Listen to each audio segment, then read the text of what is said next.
in comparison, here's a craft vehicle I definitely want to use. That's why I want to be able to make a Thor stage to use in my RP-0 career. So you've got the same Thor first stage, the 666 kilonewton thrust engine.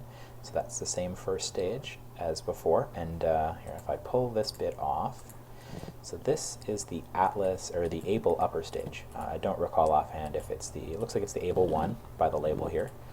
And see, it's got this little AJ10 based engine. And beyond that, there we go. So those two first stages, so with this reusable design, the Thor first stage, and then with this Able second stage, it's able to place this package into orbit. And now what this package has, this has enough delta V, as you can see, to send the Pioneer 0 or 1 or 2 probe to a TLI to intercept the moon. And if it hits it just right, if you target it just right, then this payload, let's remove the rest, will be flying by the moon, and you have hopefully used the whatever RCS and control you had previously to have this oriented in the right way, that when you're near the moon you can fire these engines in order to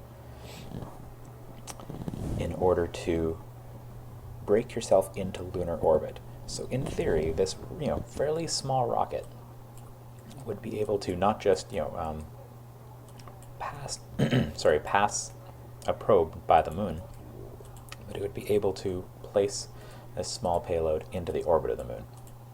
And that's pretty awesome. I'd like to try that. I probably won't have these parts placed and priced in my mission, but I plan to use first stage like that, second stage like that I make from procedural parts, and remaining parts that we already have in placed and priced in RP-0, to send a probe like that where it has a motor. I don't know if we have this specific motor. I might have to look into that. But it places your mission payload into a parking orbit of Earth, and then it sends it off towards the moon, and then you can place it into orbit of the moon.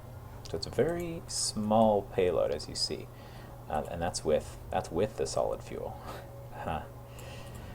You don't need. Let's see.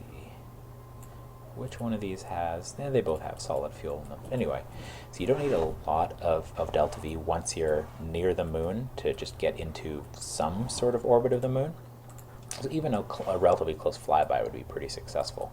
Now, personally, I like to, rather than having a solid stage like this, I like to do it with RCS, just kind of pulses of, burn some hydrazine or whatever, technological level you have at that point to do fine tune. So I'd have something like this, maybe solid, maybe not,